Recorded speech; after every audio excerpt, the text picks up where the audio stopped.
Okay, so do you want more luck with your online reputation? This is Andrew Luck. That was a play on words there. Okay, so Andrew Luck plays for the Colts, and I always tell people you want Luck on your team. He's considered one of the greatest quarterbacks ever to come out of college in the last few years. To play on these words here, you need to play offense, not defense, when it comes to public relations and online reputation. Most brands react only to bad PR. That is their PR strategy. So this is how I typically get a phone call. Ed, I have a bad review on Yelp. How can you get rid of it?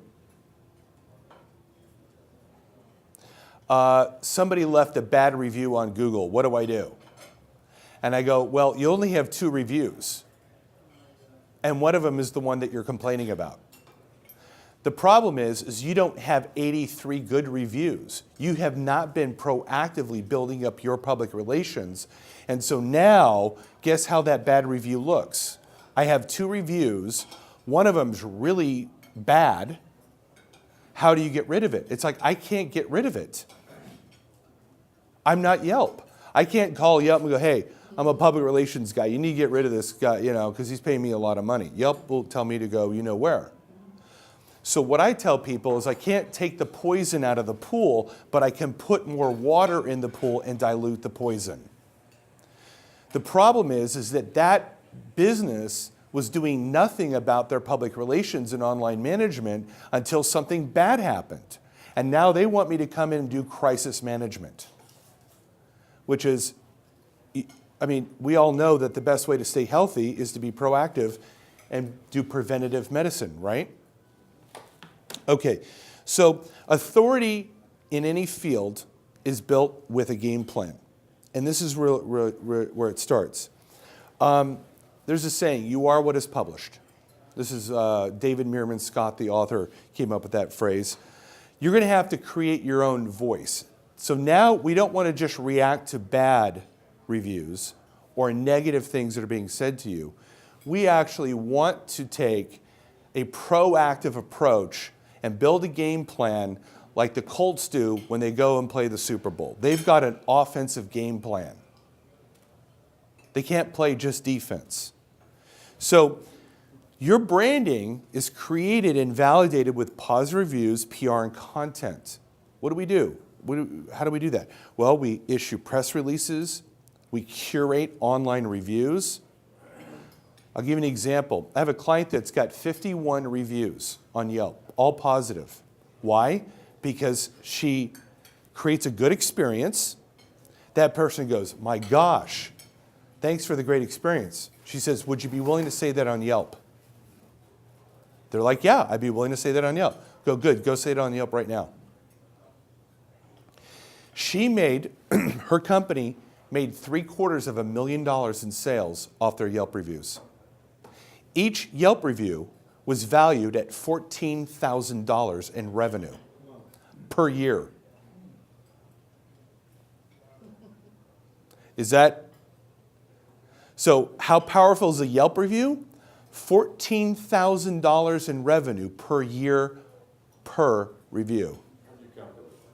We took the amount of reviews and divided by the amount of money she makes from Yelp. They call it and go, we found you on Yelp.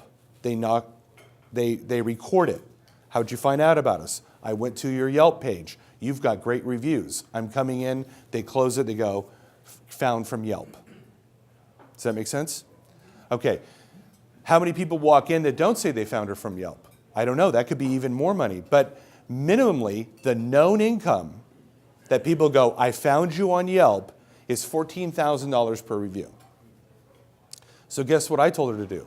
Go get 50 more reviews. Absolutely dominate the marketplace and be unequivocally the choice. How many of you determine which restaurant to go to? Do you use this device when you're out of town and you want to find the best restaurant? Well, everybody else is too. Online reputation can make or break a business. So we talked about case studies, educational content, ebooks, white papers, reports, live events like this right now is I'm enhancing my reputation. Hopefully, right? I'm speaking and you're like, I kind of like Ed, and or I don't like Ed, and hopefully you do business with me. And many of you talked about speaking and giving back in education. Why do you do that? Does that help your network when you speak for free at colleges? Yes, because you go, as seen at Chapman University, as seen at UCI. You can leverage that for your reputation. So it's not only gives you energy back speaking to the kids. I've had the fortunate opportunity of speaking high schools and universities, and last year I spoke at Sony headquarters. And do I leverage that? Absolutely. But I also get the positive energy, and people say things, I'm like, that's a marketing opportunity. Yes? One of the things I'm going to comment on is that you are providing us with information and valuable material. A lot of speakers, what they don't do is they just tell you what they do, but they don't give you information. So what you're doing is you're validating your expertise with what you're providing us right here. Well, thank you for that. So, live events to me are some of the best content there is, right?